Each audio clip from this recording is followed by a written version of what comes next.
नमस्कार। Culture matters with Kailash Mishra में फोक brain के इस कार्यक्रम में आप लोगों का स्वागत है। आज जो हमारे अतिथि हैं वे वैसे तो प्रोफेशन से डॉक्टर हैं, नॉर्वे में रहते हैं, बिहार के हैं, लेकिन हिंदी के बहुत ही सशक्त हस्ताक्षर हैं, ब्लॉगर हैं, बहुत एक्टिव हैं, बहुत सारे संस्कृति से लेके राजनीति पर अपना अधिकार रखते हैं और उस पर कुछ कुछ लिखते रहते हैं। लिखते ही नहीं, लोगों का बहुत रिएक्शन होता है, बहुत ही मान्यता प्राप्त हैं और इनका नाम है डॉक्टर प्रवीण कुमार झा। अंग्रेजों ने यहाँ से बहुत सारे लोगों को बंधुआ मजदूर की तरह, गिरमिटिया जिसको कहते हैं या इंडेंचर्ड लेबर कहते हैं, दुनिया के अनेक देशों में, पहले तो भारत में ही, आसाम में और कहाँ कहाँ ले गए और फिर उनको दुनिया के अनेक जगह में ले जा करके और उनको स्थापित किया।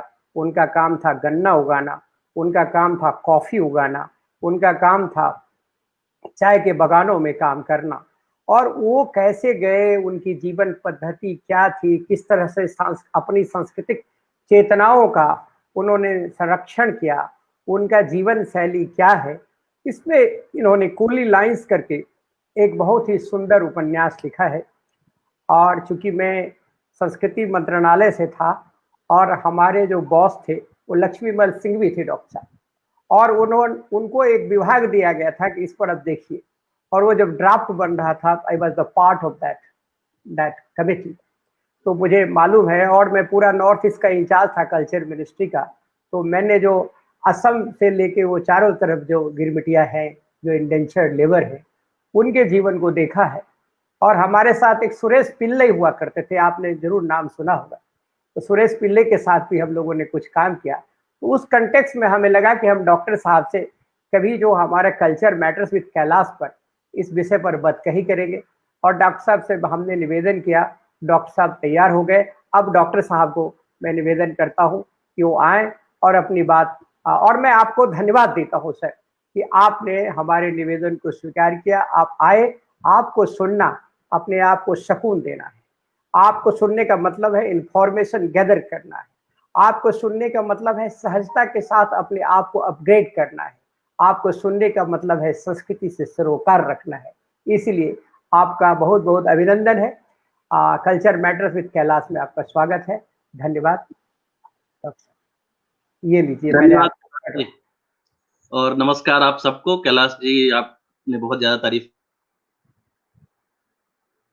आवाज दिया है। अच्छा, सक्रियता जो है उससे हम लोगों को सीखना चाहिए। मैं आज इंडेंचर्ड लेबर गिरमिटिया पर बहुत दिनों बाद बोल रहा हूँ, और मेरी किताब 1 साल पहले आई थी और अब तीसरे एडिशन तक पहुंच गई है, सब पाठकों को भी पसंद आ रही है। ये उपन्यास नहीं है, ये नॉन फिक्शन किताब है, कथेतर है, इतिहास है। मुझे लग रहा था बहुत ही नीरस लोगों को पसंद आएगी कि नहीं, लेकिन रुचि आई है लोगों को। आज गिरमिटिया पर मैं बहुत दिनों बाद कुछ बोलने जा रहा हूँ और इस अवसर के लिए बहुत धन्यवाद आपको। मैं सीधा हम लोग पावर पॉइंट दिखाना चाहूंगा, मैं कुछ चित्र दिखाना चाहूंगा जो कि किताबों से नहीं हो पाती है, तो ऑडियो विजुअल इसको रखते हैं। और मैं अब शुरू कर रहा हूं इस पावर पॉइंट को।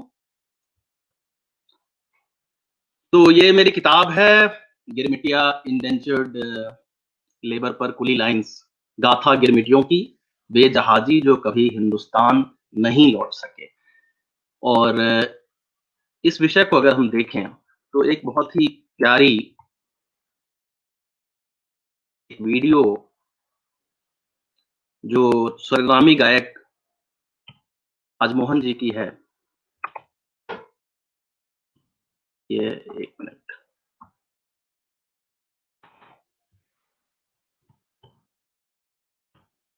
ये मेरे ख्याल से प्ले होना चाहिए। एक कोशिश करता हूँ। वीडियो चलने में कभी कभी दिक्कत हो जाती है, तब तक आप वो जो शूट है वो दिखाते जाइए, फोटोग्राफ दिखाते जाइए डॉक्टर जी। जी। हाँ, जी, तो ये बहुत अच्छा वीडियो है, यूट्यूब पे उपलब्ध है, आप लोग भी देख सकते हैं। राजमोहन जी की जहाजी यात्रा पर है और इसमें उन्होंने दिखाया है कि कैसे ये लोग गए थे, कहाँ गए थे। ये सारे लोग जो आप देख रहे हैं चित्र में, ये सारे गिरमिटिया हैं। और मेरे ख्याल से जो वीडियो दिख रही है उसमें आप लोगों को ये दिख रहा है, जो 4 मैंने फोटो लगाए हैं। जी जी जी, दिख रहा है डॉक्टर साहब, दिख रहा है। जी जी, इसमें एक क्रिकेटर दिख है, रहा है। रोहन कन्हाई। बाईं तरफ ऊपर जो है वो रोहन कन्हाई जी हैं, जो कि जिनके नाम पर सुनील गावस्कर ने अपने बेटे का नाम रोहन गावस्कर रखा। बॉब मार्ले ने अपने बेटे का नाम रोहन मार्ले रखा। तो ये आप इनके चेहरे को देखेंगे तो ये बिल्कुल भारतीय हैं। साथ में निकी मिनाज हैं, पॉप गायिका हैं। और इनको भी कई लोगों ने देखा होगा, लेकिन ये नहीं सोचा होगा कि ये भी भारतीय है और हमारे देश से ही कहीं गई उनकी वंशज हैं। सुनील नारायण आजकल आईपीएल में दिख रहे होंगे, जिन पर बॉलिंग एक्शन पर कुछ बात चल रही है, वो भी हमारे गिरमिटिया हैं। रॉबिन सिंह वगैरह भी गिरमिटिया हैं। विद्याधर सूरज प्रसाद नेपाल नोबेल लॉरिएट, ये भी हमारे भारत के ही वंशज हैं। तो इन सब लोगों को देखकर कभी-कभी लगता है कि हम लोग कितना कनेक्टेड हैं इन लोगों से, या ये हमसे कितना कनेक्टेड हैं। संस्कृति की जब बात करते हैं, how much they are culturally connected to us. और ये मैं कहना चाहूँगा, जो हम लोग एनआरआई हैं, वो कितने कनेक्टेड हैं और ये लोग कितने कनेक्टेड हैं। तो मुझे बहुत ताज्जुब हुआ ये देखकर कि इन लोगों में बहुत ही ज़्यादा कनेक्शन है एक आम एनआरआई की अपेक्षा। एनआरआई तो अंग्रेज हो गए हैं बहुत कुछ, लेकिन इन लोगों में अभी भी संस्कृति काफ़ी कुछ बची हुई है। तो ये सब जो गए या वहाँ पर जो भिन्न-भिन्न द्वीपों में, कहाँ वेस्ट इंडीज़ की बात चल रही है, यहाँ पर सूरीनाम की बात चल रही है, फिजी, मॉरिशस, इन सब जगहों पर ये लोग कैसे गए, कहाँ गए, इसकी कहानी जो है, वो आज बहुत ही फ्लैशी लग रही है कि एक नोबेल लॉरिएट है, क्रिकेट खेल रहा है, आईपीएल में खेल रहा है, या पॉप गायिका है। लेकिन इनकी जो जर्नी है वो ऐसी नहीं रही। इनकी जर्नी काफ़ी कह सकते हैं कि दर्द भरी जर्नी रही थी। शुरुआत करता हूँ मैं कि क्यों गए थे ये लोग। तो उसके लिए थोड़ा पीछे जाना होगा कि पहले गुलामी होती थी, जिसको अफ्रीकी लोगों को पकड़ के ये लोग गुलाम बना के ले गए थे, यूरोप ले गए थे, जहाँ-जहाँ इनका था, अमेरिका लेके गए थे, जहाँ पे अब अश्वेत वहाँ पर जितने हैं वो सारे गुलाम के ही वंशज हैं। इसके अलावा इंग्लैंड के में काफ़ी लोग थे, दक्षिण अमेरिका में काफ़ी लोग थे। तो इन सब जगहों पर पहले गुलाम लेके जाया करते थे, और फिर एक मूवमेंट चला कि ये गुलामी प्रथा खत्म की जाए, और जिसको एबॉलिशनिस्ट मूवमेंट कहते हैं। और ये मूवमेंट चला और सारे गुलामों को छोड़ने के लिए, या एक समय बंद कर दिया गया गुलामी प्रथा को, और उसके बाद जितने गुलाम थे उनको भी आज़ाद करने की बात हुई। तो जैसे इसमें लिखा है कि 8 लाख गुलाम को छोड़ दिया गया, इस तरह की घटना हुई। तो जब ऐसा हुआ तो गुलाम पे ही इनकी सारी पूंजी, जो पूंजीवादी व्यवस्था थी, जितने चीनी का प्रोडक्शन हो रहा था या जितने इंडस्ट्रीज थे, उनमें इन गुलामों की बहुत बड़ी भूमिका थी। तो ऐसे इतने सारे पूंजीपति अचानक मान जाएंगे कि गुलामों को छोड़ दिया जाए, तो ये एक तरह का आप कह सकते हैं कि ये कैसे संभव होगा? सारे पूंजीपति को कंपेंसेट कौन करेगा? सरकार कैसे कंपेंसेट करेगी? कौन उनका काम देखेगा? तो उस समय इतना बड़ा कंपेंसेशन दिया गया उन लोगों को, जितना उसके बाद जब 2009 में रिसेशन आया था, तो तब जो बैंक्स को जितना दिया गया, उससे पहले इतना ज़्यादा पैसा पूंजीपतियों को सरकार ने नहीं दिया था, इतना बड़ा बेल आउट नहीं किया था। लेकिन उससे, वो पैसे से तो काम नहीं चलेगा, क्योंकि बिज़नेस तो चलाना है। तो उस समय एक व्यक्ति जिनकी तस्वीर है, ग्लैडस्टोन साहब, इनका एक प्रयोग इन्होंने किया, ग्लैडस्टोन एक्सपेरिमेंट कहते हैं, कि इन्होंने कहा कि ठीक है, गुलामी बंद कर दी जाए। गुलामी बंद हो गई, लेकिन इसको एक नए तरीके से हम लोग इंट्रोड्यूस करते हैं, जो गुलामी होकर भी गुलामी नहीं लगेगी। हम लोग एक तरह से कॉन्ट्रैक्ट करेंगे, एक एग्रीमेंट करेंगे कि आपको इतने पैसे दिए जाएँगे, इस तरह से लाया जाएगा। इसको न्यू सिस्टम ऑफ स्लेवरी कहा गया है, जो खास करके जिनका लेफ्ट रुझान है, वो इसको एक तरह से गुलामी ही कहते हैं, कि हम अफ्रीका से तो नहीं लाएँगे, लेकिन हमारे और भी देश हैं, हमारा जो राज है, वो भारत, चीन, इन सब जगहों से अगर हम लाने की कोशिश करें, और आज भी आप देखेंगे कि भारत और चीन सब जगह काम कर रहे हैं। मैं भी नॉर्वे में बैठा हूँ, या अमेरिका में जो 40% चिकित्सक हैं, वो भारत के हैं। उसके बाद कई इंजीनियर भारत के हैं। हम लोग अभी भी काम कर रहे हैं पलायित होके, प्रवासित होके। लेकिन अब जो है हम लोग अवसरवादी होकर कर रहे हैं, कई लोग जो है अच्छे अवसर मिल गए इसलिए चले गए, लेकिन उस समय तो ये बात नहीं रही होगी।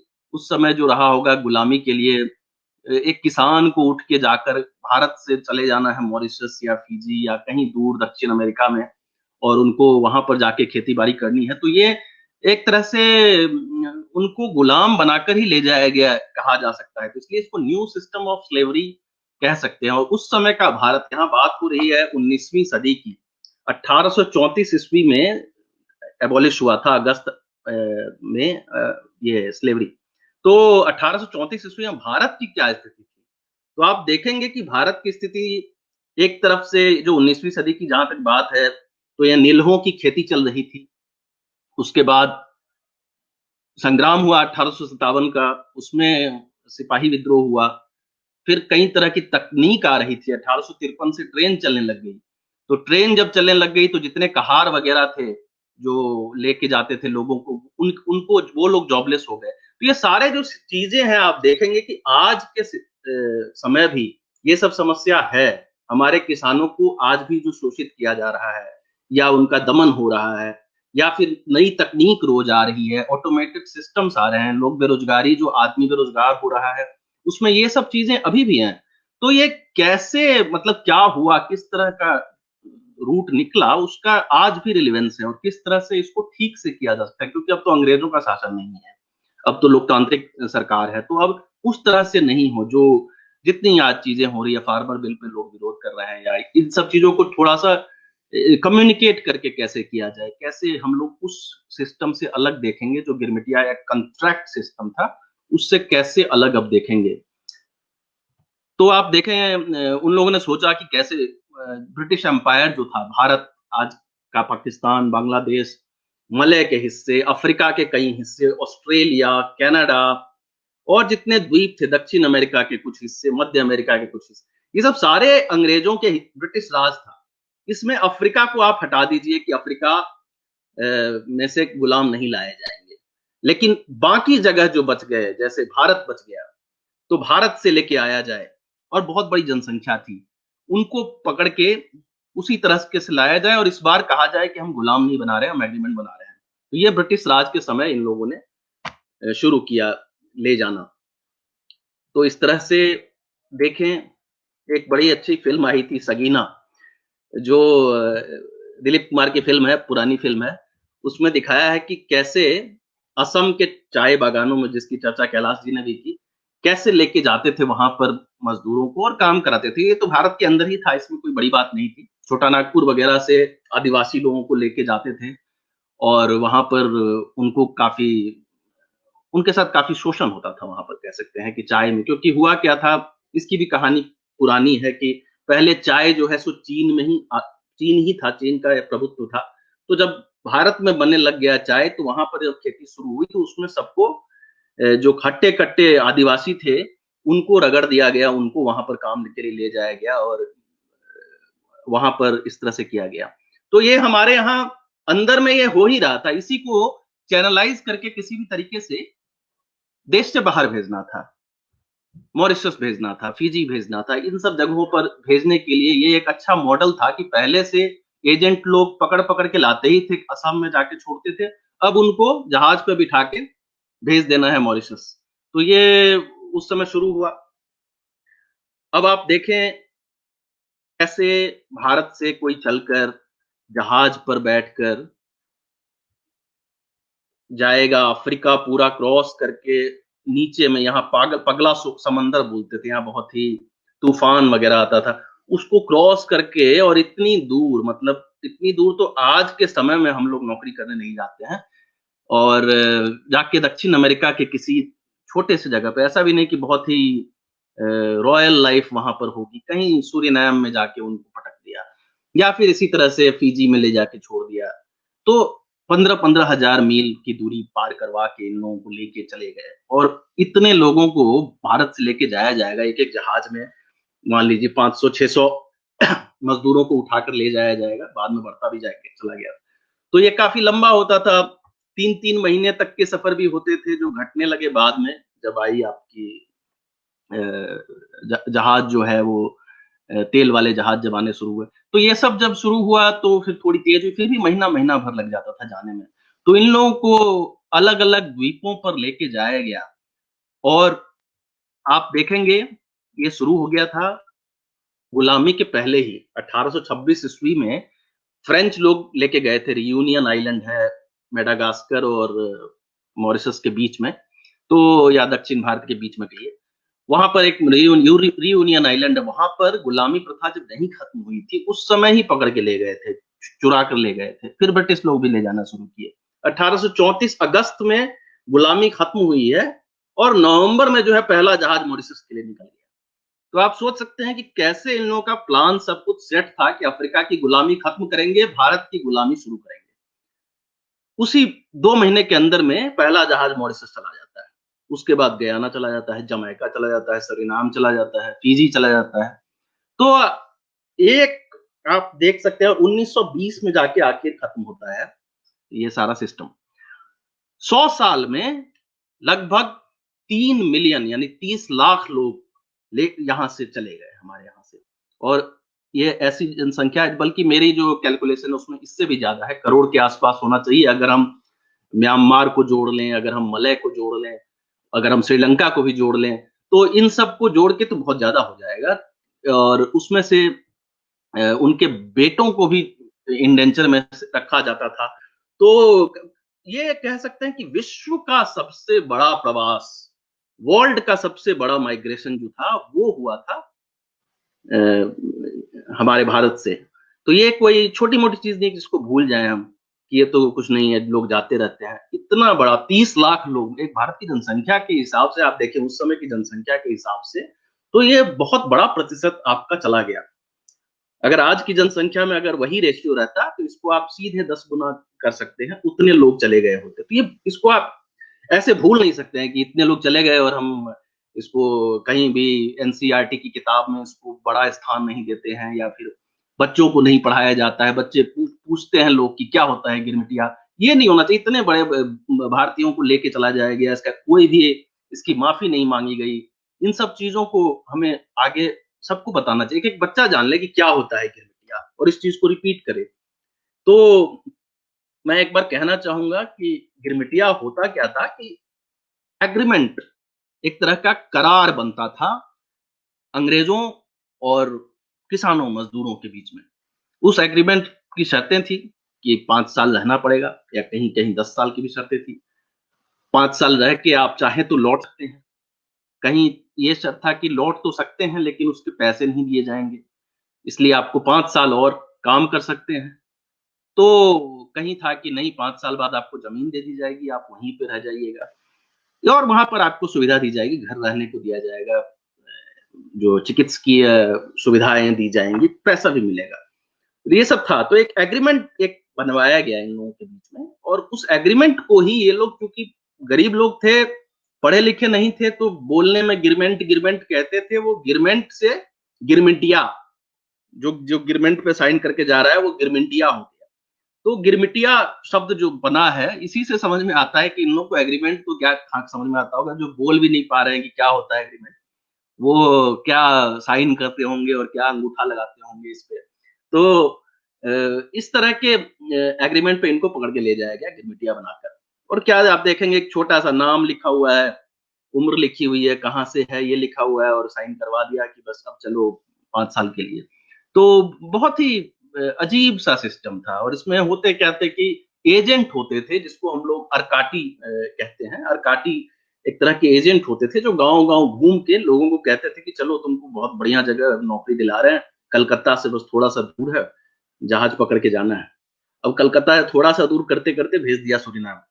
किसी को बोलता था कि श्री राम के देश जा रहे हैं, तो सूरीनाम को बोलता था श्री राम के देश जा रहे हैं। तो ऐसे-ऐसे ठग-ठग कर लोगों को ले जाया गया और कुछ ऐसे भी थे जैसे 1857 के विद्रोह में जो सिपाही लोग थे, उन लोगों पर जब दमन शुरू हुआ तो वो लोग भागने के लिए कि पकड़ लेंगे ब्रिटिश वैसे भी, तो वो भागने के लिए चढ़ गए जहाज पे। तो इस तरह से हो रहा था। कोई पंजाब के लोग थे जिनको कि एक अक्षय कुमार की फ़िल्म देखी होगी जो अफ़गानिस्तान इंडो अफ़गान वार हुआ था, तो उसमें उन्होंने एक इन लोगों ने पार्टिसिपेट किया था। वार जब युद्ध खत्म हुआ तो वो सारे सैनिक भी सड़क पे आ गए, उन लोगों को पकड़ के लेके चले गए ये लोग। तो इस तरह से इन लोगों को बहला-फुसला कर या कन्विंस करके हर जाति के लोग को पकड़ के लेके चले गए या अलग-अलग देशों में। तो ये एग्रीमेंट ही इसका केंद्र है, गिरमिटिया का। और ये एग्रीमेंट बहुत ही बेकार है, इसमें किसी भी तरह का एक्सप्लेनेशन नहीं है कि कैसे क्या-क्या किया जा रहा है, लोगों को पता नहीं है। जहाज पर ये छोटा नाव है, इससे जाता था जहाज पे और उसके बाद या फिर जहाज जहाँ डॉक होती थी वहां से लेके आते थे इस छोटे-छोटे नाव पे। बड़े जहाज पे इन लोगों को लेके जाते थे और उसमें ठूस के देख ही रहे हैं कैसे बिठाया हुआ है और ठूस के इनको लेके गया, एक तरह का कपड़ा पहना दिया और ऐसे बिठा के खाना खिलाते थे जहाज पे। अब उस समय जहाज चल रही है समंदर में, सब उल्टी कर रहे हैं, लोग वहां पे मर भी रहे हैं जहाज पे, कई लोग मर भी जाते थे। शुरुआती जो जहाज जा रहे थे उसमें बहुत समय लगता था, तो मर रहे हैं तो उनकी लाश को फेंक दे रहे हैं लोग समंदर में क्योंकि गंदा आता था जहाज पे। तो बहुत ही इस तरह का एक-एक विवरण है इस चीज का कि कितने लोग फेंके गए, महिलाओं का यहाँ पर शोषण होता था, उनके साथ बलात्कार होता था या तो ये सब चीजें हो रही थी जहाज पे 3-3 महीने के रास्ते में या महीने भर के रास्ते में।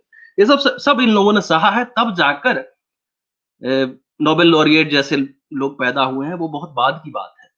लेकिन इन लोगों ने ये सब सह के गए हैं और इसमें एक तरह का भ्रांति फैली हुई है कि खाली जो भोजपुरिया इलाका के लोग गए थे या बिहार, उत्तर प्रदेश के गए थे, नहीं, दक्षिण से भी बहुत लोग गए थे, तमिल बहुत लोग गए थे, तेलुगु बहुत लोग गए थे और अच्छी खासी संख्या है उनकी भी। और आप देखेंगे भी मतलब मॉरिशस के कई प्रधानमंत्री, कई राष्ट्रपति जो हैं वो दक्षिण भारत के बने हैं, कई प्रधानमंत्री जो हैं वो उत्तर भारत के बने हैं।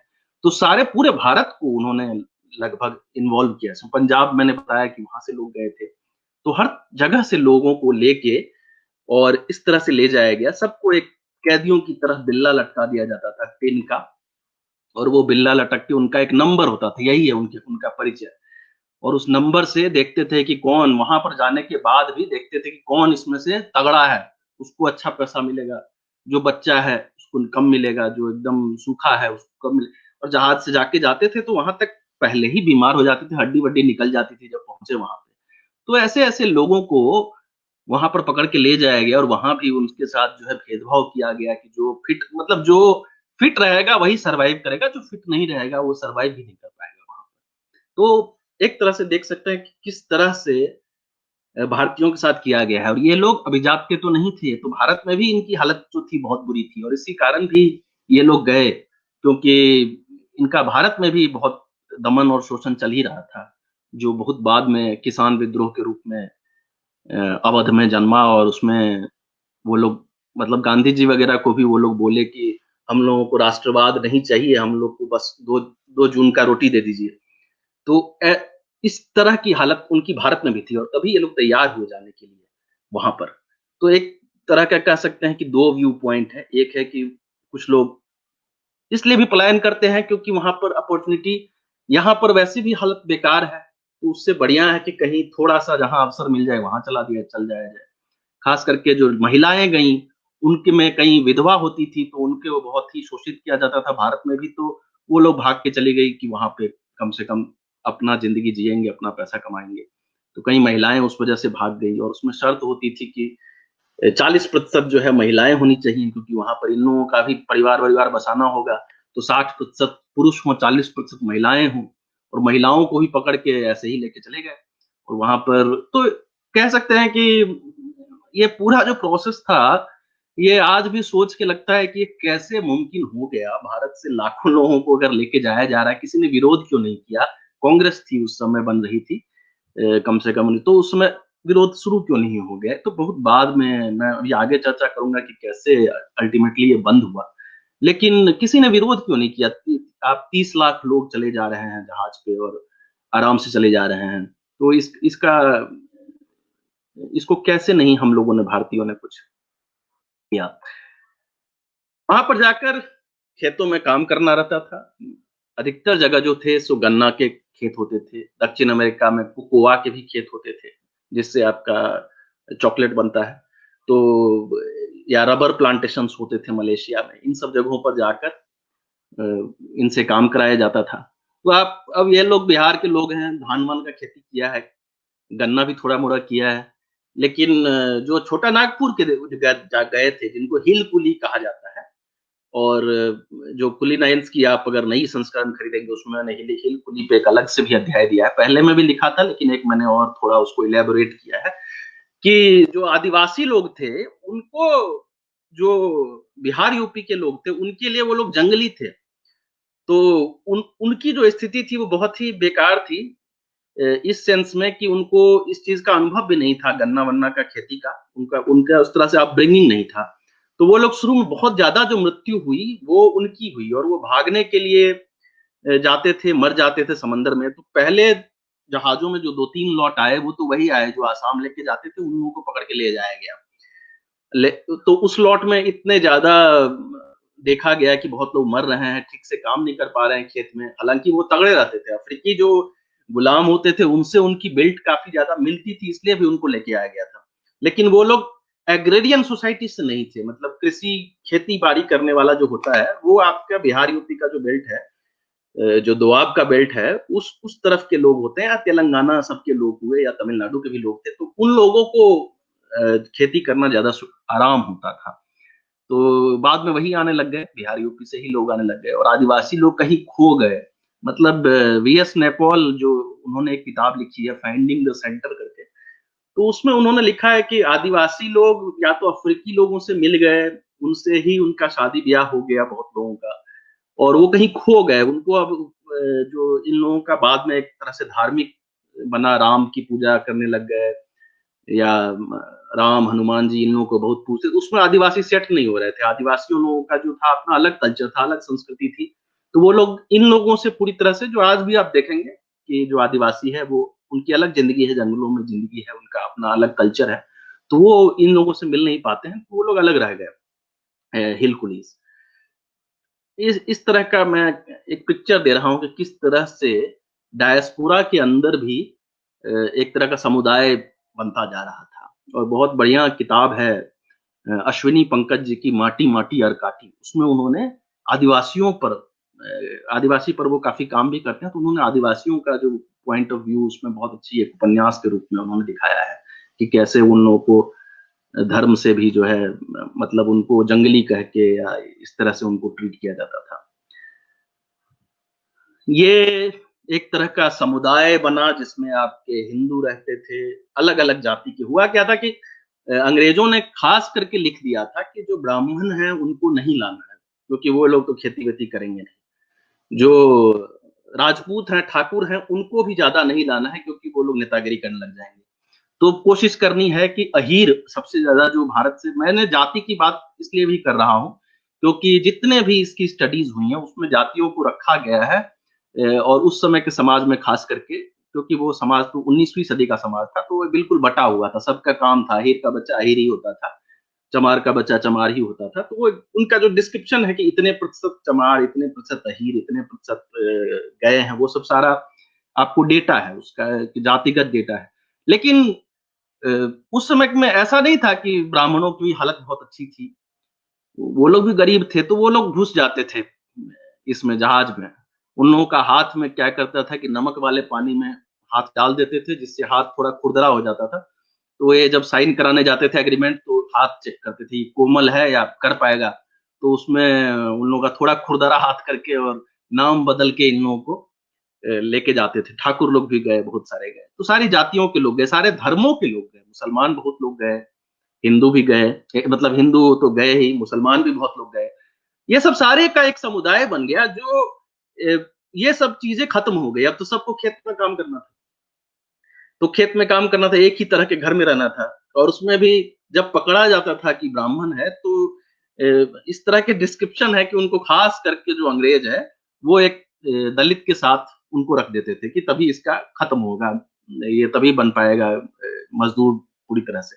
तो वहां पर खत्म हो गया। जहाज पे कहते थे, ग्रियर्सन ने लिखा है कि जहाज जो है वो जगन्नाथ मंदिर है, यहाँ पर अब कोई जात पात नहीं होगा, और अब सब एक ही जगह बैठ के खाएंगे। जो मैंने फोटो पहले दिखाया है, तो उसमें ऐसा नहीं था कि ब्राह्मण, थोड़ा ये लोग शुरू में कहते थे कि नहीं बैठ के खाएंगे हम इसके साथ, जैसा उनका अपब्रिंगिंग वैसा ही था। लेकिन अधिकतर लोग जो है हुगली में जनेऊ बहा दिए, और सब साथ में बैठ के, जाति प्रथा खत्म हो गई जब गिरमिटिया ये लोग गए वहां पर। तो ये एक मैंने बहुत ज्यादा इस चीज पे स्ट्रेस दिया है कि जिसको आज हम लोग 200 साल बाद भी नहीं कर पा रहे हैं। भारत आजाद हो गया है और तब भी जो है जाति की बात हमेशा आती रहती है। कई लोग कहते हैं कि नहीं आनी चाहिए, कई लोग कहते हैं कि नहीं है अभी भी। तो उस चीज को आप देखेंगे तो वो गिरमिटियों ने जहाज यात्रा में, 90 दिन की जहाज यात्रा में इस पूरी जाति प्रथा को खत्म कर दिया और सब एक साथ एक समुदाय बन गया। अब सब गिरमिटिया है यहाँ पे। इन लोगों के आप नाम भी देखेंगे तो अधिकतर के नाम से आपको पता नहीं लगेगा कि कौन सी जाति है। वीएस नेपॉल किस जाति के हैं, किसको पता है। तो हालांकि वो लोग बाद में बोलेंगे कि मैं ब्राह्मण था या मैं ये था। मैं आपको वो कहानी भी आगे हो सकता है समय रहेगा तो बताएंगे। लेकिन उन लोगों का वहां पर जाति प्रथा खत्म हो गया एक तरह से शुरुआत में। बाद में फिर से स्ट्रक्चर बनने लग गए, लेकिन एक तरह से सारे लोग जो हैं एक गांव के लोग एक साथ रहने लग गए।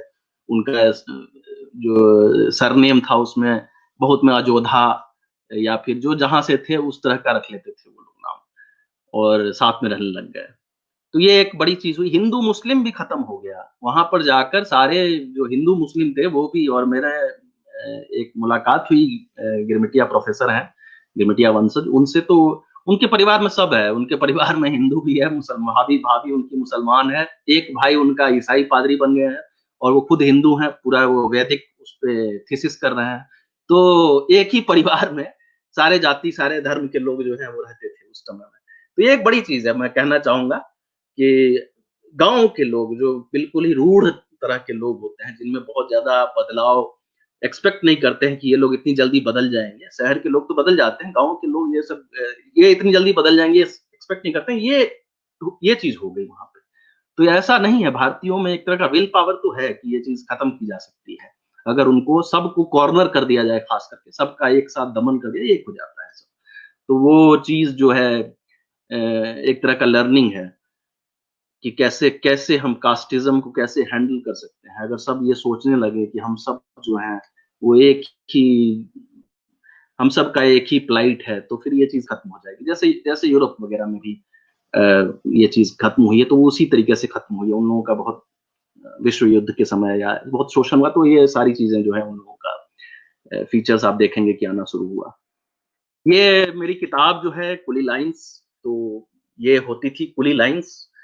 कुली बोलते थे उन लोगों को, कुलीज हैं। तो एक तरह से भारतीयों के लिए ही, गांधी को भी अफ्रीका में कुली ही कहते थे, या फिर जो भी भारतीय थे उनको कुली बोला जाता था। तो कुली लोग जहां रहते थे उनको बोलते थे कुली लाइंस। जैसे अपने यहाँ पुलिस का होता है पुलिस लाइन, ऐसे ही लाइंस, कुली लाइंस एक तरह से घर बनाया होता था लाइन में, और उसमें ये लोग रहते थे। इस ये आपको दिख रहा है लंबा सा घर, इसके अंदर बहुत सारे खाने, छोटा छोटा 6x4 6x6 का, और उसमें ये लोग को घुसा दिया जाता था और ये लोग रहते थे। और आप सोच सकते हैं कि जितना आपको लग रहा है कि भारत में तो चलिए झोपड़ी में रहते होंगे, इससे भी बेकार हालत में रहते होंगे, लेकिन इन लोगों को यहाँ पर भी इस तरह से ही रखा जा रहा है। और इस तरह से इनकी मतलब याद, आपको कई वंशज याद करेंगे कि हम लोग भी ऐसे ही रहे थे बहुत दिन तक, क्योंकि काम खत्म हो गया फिर भी हम लोग इसी में रहने लग गए, इसी में ही पले बढ़े, यहीं पे खेले कूदे, इसी में नहाए पीछे पानी में। और तो इन लोगों की जिंदगी जो है, एक छोटा सा भारत बस गया वहां पर, जहाँ पर कोई जाति प्रथा नहीं, कोई धर्म नहीं, सब बैठ के बीच में बैठते थे और वहां पर रामायण कथा होता था या फिर अपना कुरान वगैरह का भी सब करते थे। तो ये इन लोगों की लाइफ जो थी वो इतनी छोटे से द्वीप द्वीप जैसा स्ट्रक्चर है, आप देख सकते हैं, उसमें उनका सिमट जाता था सब। यहाँ से लेके गए थे, बिहार से, यूपी से अपना गीत सब लेके गए थे, लोकगीत वगैरह, और वहां बैठ के गाते थे। ये इस तरह की महिला आप देखेंगे। एक, एक बहुत ही टिपिकल फीचर जो दिखेगा महिलाओं में, वो काफी सज धज के वहां पे संवर के रहती थी। महिलाओं का वहां अचानक से बहुत ज्यादा इंपॉर्टेंस बढ़ गया। गिरमिटिया देशों में होता क्या था कि महिलाएं इतनी कम होती थी कि कंपटीशन होता था, जिसके पास ज्यादा पैसा है उसको मिलेगी वो। और ये लोग परिवार भी बदलती रहती थी, इन लोगों का अपर हैंड था। तो आप भारत की सोसाइटी से कंपेयर करें उस समय की, तो इनका काफी मुक्त, काफी मुक्त तरह का इनका एनवायरनमेंट था। मन से सजती थी, गांजा वांजा पीती थी। इन लोगों का मेरे पास और भी फोटो है, यहाँ पे नहीं लगा पाया हूँ। तो वो लोग अपने जिंदगी जीती थी महिलाएं। तो ये दूसरी चीज जो गिरमिटिया प्रथा के बाद आप देखेंगे कि एक तो जाति प्रथा खत्म हुई, दूसरा नारी जो है वो काफी उन्मुक्त हो गई, अपने इंडिपेंडेंट डिसीजन ले लेगी, पति चुनने लग गई।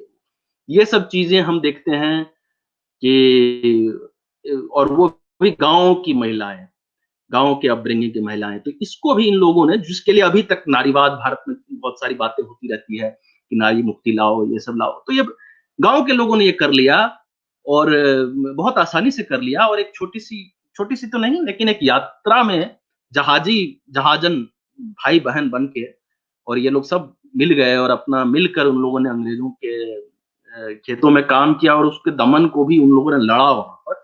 ये चीज जो है, इस चीज को समझना होगा कि कैसे हम लोग इसको अडेप्ट कर सकते हैं कि निरक्षर लोग जो है और गांव के गए हुए लोगों ने जातिवाद खत्म कर ली, नारियों को मुक्ति दिला दी। तो आप शहर के लोग या फिर पढ़े लिखे लोग या आज के भारत में, आधुनिक भारत के लोग क्यों नहीं कर पा रहे हैं जो उन लोगों ने उस समय कर दिया, 19वीं सदी में कर दिया। तो इस चीज को हम लोगों को समझने की जरूरत है कि उन लोगों ने आखिर क्या कर दिया। क्या वही इन्वायरमेंट, मतलब वो तो दमन वाला इन्वायरमेंट था, लेकिन क्या वैसा इन्वायरमेंट इंडिया में क्रिएट हो सकता है? क्योंकि ये तो इंडियन ने ही क्रिएट किया है, इंडियन ने ही बनाया है, हिंदुस्तानियों ने ही ये सब सारा काम किया है।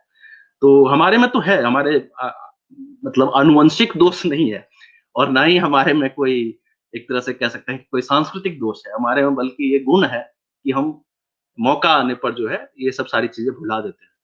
और जब दूसरा हम पर विदेश का दमन होता है तो हम सारे मिल जाते हैं। जो गांधी ने भी अपने नेशनलिज्म में इस चीज को, अछूतों को खत्म करने को, या वो इसी तरह से यूज किया कि जब तक एक नहीं होंगे तब तक आप अंग्रेजों का हैंडल नहीं कर पाएंगे। तो इन लोगों ने भी ये चीज समझ ली थी, इस चीज को।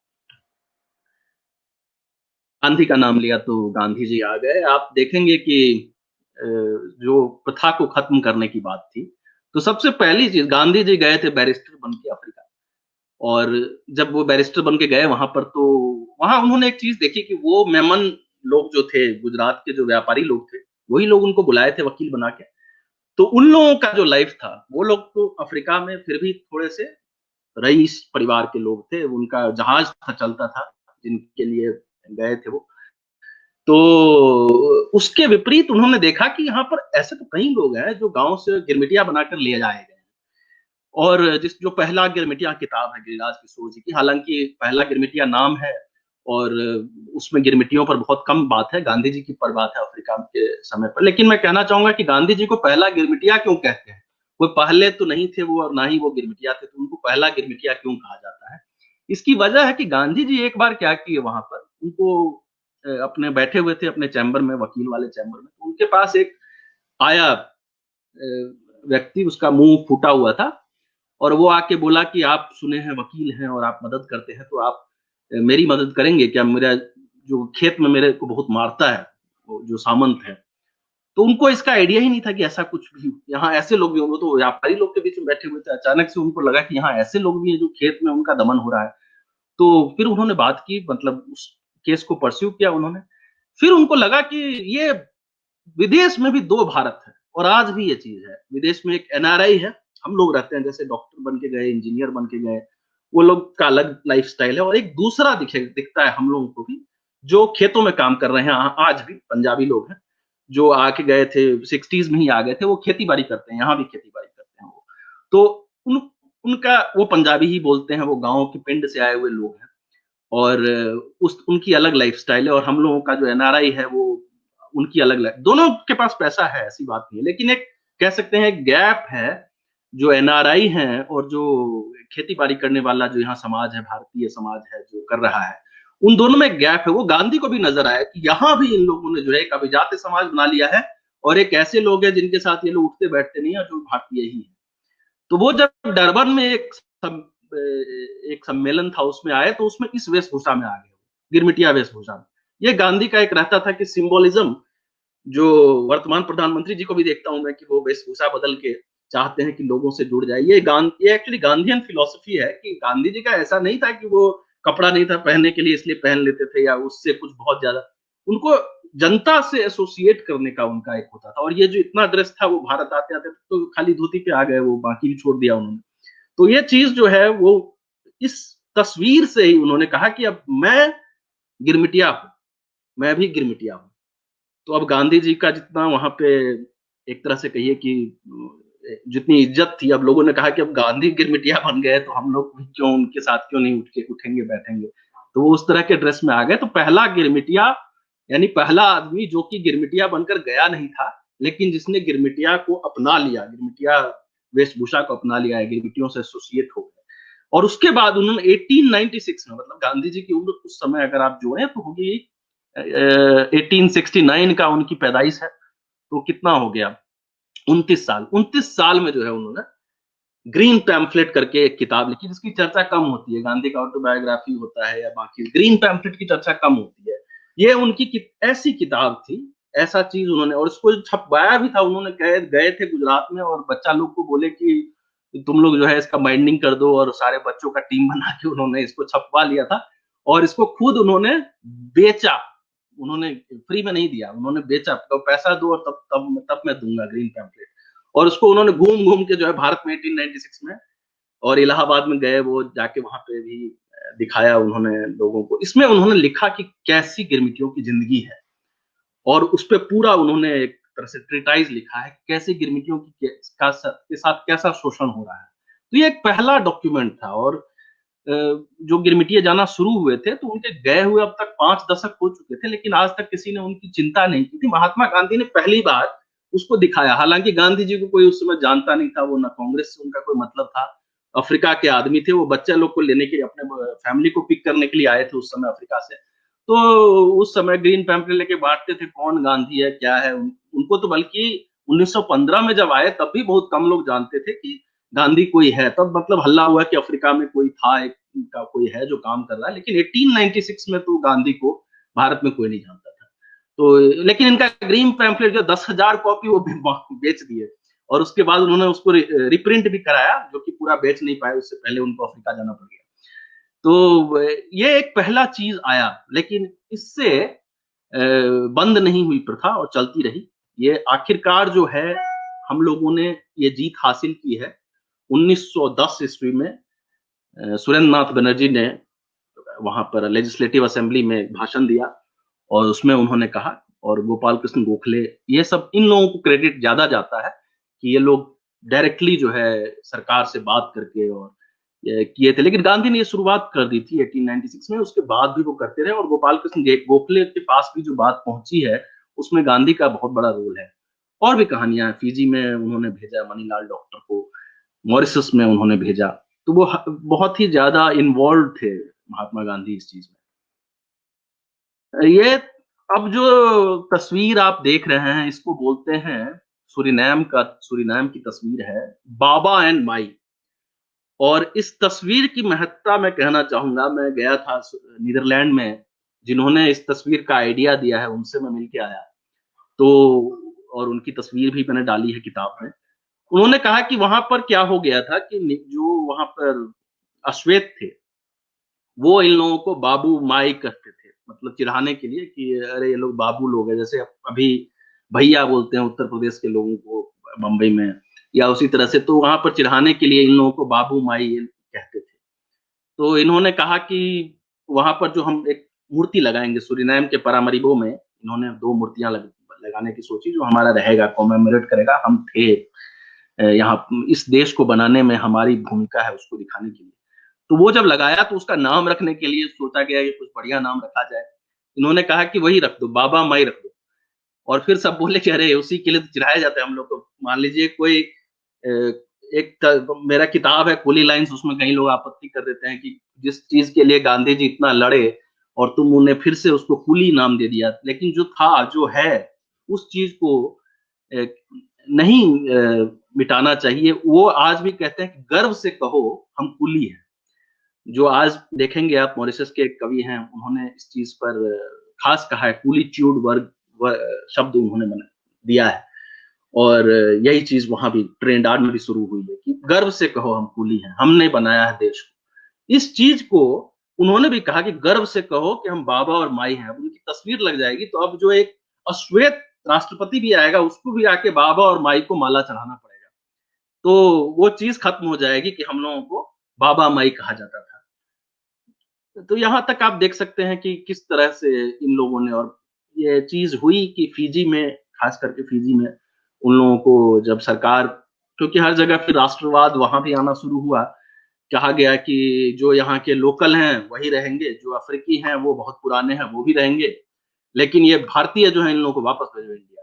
ये लोग, अब ये लोग विदेशी लोग हैं, इन लोगों को वापस भेजो। और फिजी में घर जलाया गया उन लोग को। और ये लोग भारतीय थे, इन लोगों ने कभी भी खुद को राजनीतिक ताकत देने के बारे में कम सोचा। हालांकि वहां आए, राष्ट्रपति तो बनते ही गए, लेकिन फिर भी मॉरिशस को छोड़ दें अगर आप, मॉरिशस में तो हमेशा राजनीतिक ताकत रही, और उसका कारण भी अगर समय में रहेगा तो मैं बोलूंगा। लेकिन इन जगहों पर, फिजी जैसे जगहों पर या सूरीनाम में भी अब जाकर जो है हमारा बढ़ा है और बन भी गए। लेकिन उससे पहले बहुत कम उन लोगों का राजनीतिक होता था। तो फिजी से तो उन लोगों को कह सकते हैं कि लठिया कर भेजा गया। और अब न्यूजीलैंड और ऑस्ट्रेलिया में बहुत बड़ा समुदाय है जो फिजी से पलायित समुदाय है, और जिसमें एक ब्रिजलाल बहुत बड़े एक्टिविस्ट हैं, जिनकी सबसे ज्यादा गिरमिटिया रिसर्च अगर है किसी का तो ब्रिजलाल जी का है। और मेरी किताब तो समझिए हिंदी में कह सकते हैं कि नई पहल है, लेकिन अंग्रेजी में जो ब्रिजलाल का काम है वो बहुत ज्यादा काम है। और इसी तरह से चांद चुनी है नीदरलैंड में, उन्होंने बहुत ज्यादा एक्सटेंसिव काम किया हुआ है। 3 वॉल्यूम में मोटी मोटी किताबें उन्होंने लिखी हुई है, डच भाषा में, अंग्रेजी में नहीं लिखी है। तो इन लोगों ने काफी ज्यादा काम किया है और ये लोग काफी एक्टिव रहे हैं, गिरमिटियों के अधिकार के लिए लड़े हैं। और ये चीज जो है, हम लोग भारत में रहते हैं इसलिए मैं कनेक्शन की बात कर रहा था कि आज आज भी जो है वो लोग अपनी लड़ाई खुद ही लड़ रहे हैं। हम भारत इतने बड़े देश बन गए, हम लोगों ने एनआरआई को बहुत ज्यादा प्रमोट किया है। एनआरआई को जाते हैं, प्रधानमंत्री भी जाते हैं तो एनआरआई लोगों का सम्मेलन कराते हैं। एनआरआई जो पैसा देते हैं पूंजीपति टाइप से बड़े लोग हैं। लेकिन जो इन लोगों का था, इन लोगों को हमने बहुत कुछ छोड़ा हुआ है। इन लोगों को के साथ हालांकि अब बन रहा है, कई सारे प्रवासी कार्यक्रम भी हो रहे हैं, जुट भी रहे हैं, लेकिन इनकी लड़ाई लड़ने की जहां तक बात है वो हम लोगों ने अभी भी बहुत कम लड़ी है। और फिजी से वाकई करीब 40% लोग भाग गए, वहां से पलायित हो गए और पलायित किया गया, उनको भेजा गया। उसमें भारत की भूमिका बहुत कम रही, कुछ नहीं रही, कह सकते हैं डिप्लोमेसी बहुत कम यूज किया गया। और ये हर जगह हो रहा था, सूरीनाम में भी हो रहा था। तो इन लोगों ने इस तरह से अपने को, अपनी लड़ाई उसके बाद भी लड़ते रहे हैं। जैसे मैं इनका नाम लूंगा, ये याने तेतरी है। ये पटना के पास एक जगह है मनेर, वहाँ का लड्डू बहुत फेमस है, और वहाँ वो भी है, मजार भी है। तो मनेर से ये महिला मुस्लिम महिला थी है, और मुस्लिम महिला थी जो कि भाग कर चली गई थी अपना बच्चा को लेकर जहाज पे। क्यों भाग के गई, अपना कुछ होगा वहां पे, उनका शोषण हो रहा होगा। और फिर वहां पर इन्होंने एक लीड किया, जब शोषण हो रहा था भारतीयों का, तो इन्होंने एक तरह से क्रांति लीड की है। और इसमें इन लोगों के पास कोई बंदूक वंदूक तो रहता नहीं था, तो लड़ने के लिए तो बोतल बोतल लेके ये लड़ने के लिए गई वहां पर, और इन पर गोली चलाई गई, ये मर गई, और भी कई लोग मर गए। तो यानी तेतरी को इतिहास ने भुला दिया। हम लोग तो खैर नहीं जानते कौन थी यानी तेतरी, जो अंग्रेजों से लड़ी थी, वो भी विदेश में, और वो बिहार की एक महिला थी। तो इसको मेरे ख्याल से बिहार में तो कोई जानता नहीं होगा। अब मेरी किताब में तो है वर्णन, लेकिन कोई मैं आज भी इनके इतिहास पर कोई बहुत ज्यादा लोग नहीं जानते होंगे। तो सूरीनाम में इनकी जहां मूर्ति लगी है, वहां पर एक अंग्रेज का मूर्ति था, उसको तोड़ के, क्योंकि जब किया गया, जब ये यहाँ पर राष्ट्रवाद आया तो राष्ट्रवाद वालों ने पहले मूर्ति तोड़ दिया अंग्रेज का, जो अफ्रीकी लोग थे उन लोगों ने। अब हुआ कि वहां किसका मूर्ति लगेगा, तो फिर जो अपने भारतीय थे उन्होंने कहा कि जो अंग्रेजों से लड़े उनमें एक हमारी भी रही हैं वीरांगना, उनकी लगा दो। और ये मुसलमान थी, तो फिर मुसलमानों में एक क्वेश्चन आया कि जो मुसलमान है उनको वो लोग मूर्ति नहीं लगाते हैं, मूर्ति विरोधी होते हैं, और उसमें भी महिला की मूर्ति तो नहीं लगनी चाहिए। ये सब थोड़ा विरोध हुआ, तो फिर कहा गया कि ये ना हिंदू है ना मुसलमान है, ये हिंदुस्तानी है, और इसका तो लगेगा मूर्ति। और इसके लिए सब फिर एग्रीड हो गए, एक हिंदुस्तानी की तस्वीर लगेगी वहां पर, और हिंदुस्तानियन कहते हैं डच में, तो वो हिंदुस्तान का एक तरह से कह सकते हैं हिंदुस्तान का अंग्रेजों के खिलाफ लड़ाई का एक मूर्ति है। एक बिहार की एक महिला, मुस्लिम महिला की वहां पे परामरीबो में। तो ये सब एक तरह से सिंबोलिज्म हो रहा है, हम एक तरह से सिंबल क्रिएट करने की कोशिश कर रहे हैं, लेकिन ये उनके स्तर पे हो रहा है। हमारे स्तर पे, हम भारतीयों के स्तर पे कितना हो रहा है, ये प्रश्न है। हम लोग, एक विदेश मंत्रालय ने एक बनाया हुआ है कि आप जड़ें तलाश सकते हैं, ट्रेसेस करके है कि कोई अगर चाहे तो अपनी जड़ें तलाश सकता है। और उसके लिए मैं भी, एक व्यक्ति हैं जो मेरे से काफ़ी संपर्क में हैं और उनका परिवार खो गया है, वो अपना परिवार पता करना चाहते हैं कि हम लोग कहाँ से आए थे, किस गाँव से आए थे उनको पता है, लेकिन उस गाँव में कोई मिल नहीं रहा है जो उनके परिवार का हो, और वो उसको ढूँढ रहे हैं और मिल नहीं रहा है। वो बार-बार इंडिया आ चुके हैं और फिर तो वो मेरे से संपर्क में रहते हैं कि कहीं, मैंने कहा था कि किताब में आपका पूरा ज़िक्र कर दूँगा, हो सकता है कि कोई पढ़ के आप तक पहुँच जाए। तो किताब में तो मैंने पूरी उनकी कहानी लिख दी है, लेकिन अभी तक किसी ने संपर्क नहीं किया है।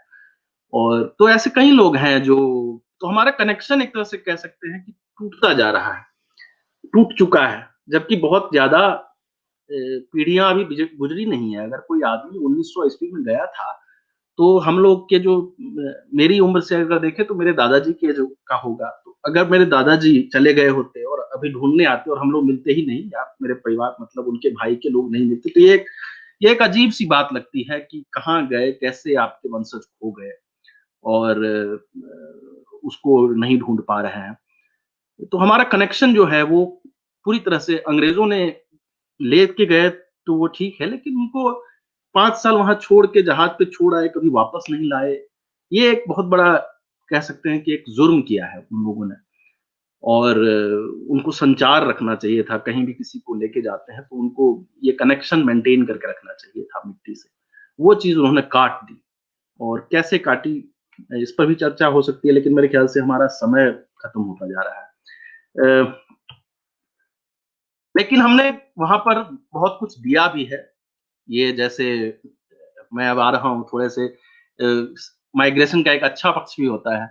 माइग्रेशन कई चीज़ें जो है नई तरह से, जैसे चटनी संगीत, सुंदर पोपू हैं ये, इन्होंने बहुत बढ़िया गीत गाया था, जो भोजपुरी का बहुत फेमस गीत है, फुलौरी बिना चटनी कैसे बनी, और उसको उन्होंने रिमिक्स किया था, जिसको कि उठा के ले आए भारत में, और यहाँ पर अपने नाम से इसको काफ़ी, जो कल्याण जी, आनंद जी के भाई थे, बाबला और कंचन ने मिलके इसको खूब, उससे काफ़ी पैसा कमाया और सुंदर पोपू का नाम ही गायब कर दिया। या दिया भी तो उनको कोई खास क्रेडिट नहीं मिली। लेकिन हम लोगों ने उल्टा इनको यूज़ करके बहुत कुछ कर लिया है। चटनी संगीत ले लिया है, इनको कुछ वापस नहीं दिया है। लेकिन इन लोगों ने काफ़ी क्रिएटिविटी लाई इस पे। ये देखिए, मैंने एक और तस्वीर लगाई है, अच्छी-बुरी जैसी भी हो, लेकिन जो हमारे यहाँ से साधु लोग गए थे जहाज पे चढ़ के, तो वो लोग यहाँ से उनकी जो जटाएँ थी उसको, वहाँ पर एक समुदाय विकसित हुआ, रास्ताफेरियन समुदाय, जिससे कि बॉब मार्ले जैसे गायक आए, और जो मैं कह रहा था कि इन्होंने अपने बेटे का नाम रोहन कन्हाई के नाम पे रखा है। तो इन्होंने वही वेशभूषा जो है कॉपी कर ली। तो ये जो वेशभूषा हम देखते हैं, लॉक्स वाली, जटाओं वाली, रास्ताफेरियंस का, वो भारत से गया हुआ है, और इसकी भी कहानी लंबी-चौड़ी है। भैंस लेके गए भारत से, और भारत से जो भैंस गई है वही वहाँ अभी भी है, उसको कहते हैं बफेलिप्सो। बफेलो और कैलिप्सो को मिला के बफेलिप्सो, और ये काफ़ी कारगर भैंस रही है, जो वहाँ पर आज तक उसको ब्रीड किया जा रहा है। तो वो भारत से ही गई हुई है। इस तरह से और भी कई इंटरेस्टिंग चीज़ें हैं जो हुई हैं। हम अब कई सारे राष्ट्रपति और प्रधानमंत्री बनते गए हैं। ये लोग अगर सोच, मतलब मुझे एक प्रोफेसर साहब ने कहा कि मैं अपने गाँव गया जब वापस, तो वहाँ जब देखा कि रोड नहीं है, झोपड़ी में रह रहे हैं, उनको मिल गए उनके वंशज, लेकिन देखा कि वंशजों की हालत 200 साल बाद भी बेकार है। तो उन्होंने कहा कि, और वो तो बिल्कुल ही हाई-फाई नीदरलैंड के बढ़िया एम्स्टर्डम में बढ़िया बंगला में रह रहे थे वो। और उन्होंने कहा कि देखो, मेरे वंश पूर्वज आ गए नीदरलैंड, तो इससे एक तरह से हम लोगों का बढ़त ही हुआ। वहाँ पे रहते तो खेती-बाड़ी करते रहते, पता नहीं रास्ता बनता कि नहीं घर बनता, ये सब चीज़ खत्म हो गया। तो इन लोगों ने एक ऊँचाई, महिला बन गई वहाँ की, मतलब एक गाँव से गए हुए लोग, खेती-बाड़ी के वंशज जो हैं, महिला राष्ट्रपति, प्रधानमंत्री बन जाती हैं। तो ये सब चीज़ें हुई हैं। अच्छा हुआ है। अगर बुरा हुआ है, प्रवास या पलायन कह सकते हैं, अगर बुरा है, तो उसमें कई चीज़ें अच्छी भी हैं। अब मैं अपना समाप्त करता हूँ। हम लोगों ने यहाँ पर एक गिरमिटिया फ्रैटर्निटी, बहुत राजमोहन जी हैं सरनाम में, उन्होंने इस चीज़ की शुरुआत की है, जिसमें उन्होंने गिरमिटिया फ्रैटर्निटी को यूनाइट करके और एक तरह से वो काफ़ी काम करते रहते, भारत भी जाते रहते राजमोहन जी, और गाते हैं बहुत बढ़िया। उनका गीत मैं प्ले नहीं कर पाया, आप लोग ज़रूर सुनिए, भोजपुरी में गाते हैं बढ़िया गीत, और रहते तो डच भाषी हैं, वो नीदरलैंड में रहते हैं। आज तक कभी उनके जो खानदान में कोई समझिए कि भारत से कनेक्शन नहीं था। ये तो अब थोड़ा-मोड़ा ये तो जाते रहते हैं। लेकिन आगे क्या? आगे मैं शशि थरूर साहब का एक ट्वीट आज या कल में देखा कि नीदरलैंड ने फैसला किया है कि इंडोनेशिया या श्रीलंका में जो उन्होंने लूट मचाई है, वो सारी चीज़ों को वो वापस कर देंगे। और फिर वो आगे पूछते हैं कि ब्रिटेन कब वापस करेगा? जो हम लोगों का लूट के गया है, ब्रिटेन कब वापस करेगा? नीदरलैंड ने तो ये फैसला कर लिया है। तो उसमें सबसे बड़ी बात है कि वापस करने के लिए भी हम लोग माँगेंगे तब तो कोई वापस करेगा, और हम लोग जब तक ये चीज़ उनको बोलेंगे नहीं कि तुमने गिरमिटियों का शोषण किया और तुम उसका हमें वापस करो, तब तक वो देने वाले नहीं हैं। इंडोनेशिया ने बहुत लड़ाई लड़ी है। मैंने उनका एक एम्स्टर्डम में देखा है किस तरह से इंडोनेशिया के लोगों को उन्होंने अब जो है काफ़ी उनको इज़्ज़त देते हैं, उनके सारे नामों का इतिहास, उनकी मूर्तियाँ लगाई हुई हैं, लेकिन गिरमिटियों का कुछ भी नहीं किया उन्होंने। वो इस वजह से क्योंकि हम भारतीयों ने माँगा ही नहीं। तो अब मैं अपना खत्म करता हूँ। धन्यवाद। अगर कोई प्रश्न है? हाँ, मैं इससे पहले कि प्रश्न को लूँ, जी। तो मैं चाहता हूँ कि आप ये जो एलिया बैरिन वाला जो गीत है, वो हमारे पास एक आर्टिस्ट है, तो मैं उनको बुलाता हूँ और जी, एलिया जी, बैरन जी। पहले आपको सुनाता हूँ, फिर हम जी, कंटिन्यू बिल्कुल। करेंगे। Do you permit me? हाँ, तो मैं बिल्कुल, उनको बिल्कुल। बुला रहा हूँ, स्ट्रीम में ला रहा हूँ। हाँ, जी, आपका नमस्कार। स्वागत है मंजू जी। आप जी मंजू नमस्कार, जी, मेरी मेरी बात आवाज सुन आ रहे हैं रही आप? है?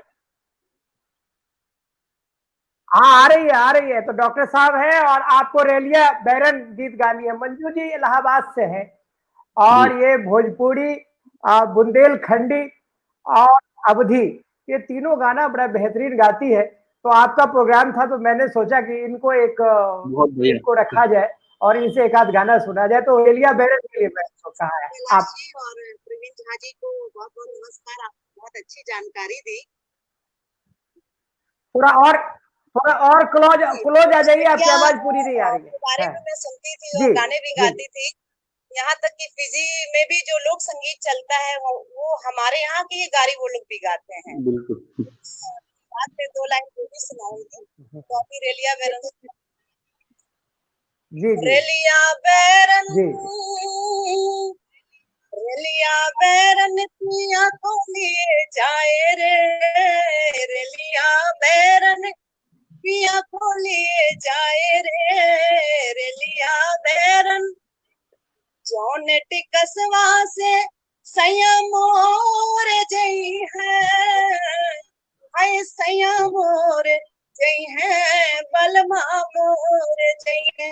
अरे जौन टिकसवा से संयमोर जई है, अरे बरसे पानी टिकस गले जाए रे, रेलिया बैरन पिया को लिए जाए रे, रेलिया बैरन जौन सहरवा में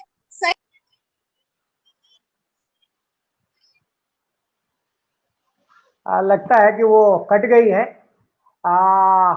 अब डॉक्टर साहब, आपने बहुत सारी बातें बताई और आपने रूट सर्च की बात बताई, तो मैं एक छोटा सा उदाहरण देता हूं, फिर प्रश्नवागली में जाएंगे। 2005 में एक लड़की इंग्लैंड से आई और रूट सर्च करने के लिए आई। तो पता करते करते मैं और सुरेश पिल्लई पता किए, तो पता चला कि मदर साइड से वो मुजफ्फरपुर की थी और फादर साइड कहीं और का था। वो बोली कि मैं अपने गांव जाना चाहती हूँ। वो फिर आ गई है, पहले उनको सुन लेते हैं, मैं उनको फिर ला रहा हूँ। जी कनेक्ट हो, मैं कनेक्ट हूँ कि नहीं, आवाज आ रही मेरी? हाँ, कनेक्ट है, लेकिन हाँ हाँ हाँ, आप गाइए, आप कनेक्ट हो अगर गई, आप लोग, गाइए आप, कनेक्ट हो आप गई है, लोग आप चेहरे गाइए। नहीं दिख रहा है। तो आपके नेटवर्क में प्रॉब्लम है, हम तो अच्छा आपके चलिए, चेहरे को देख रहे कि जौने सहारवा में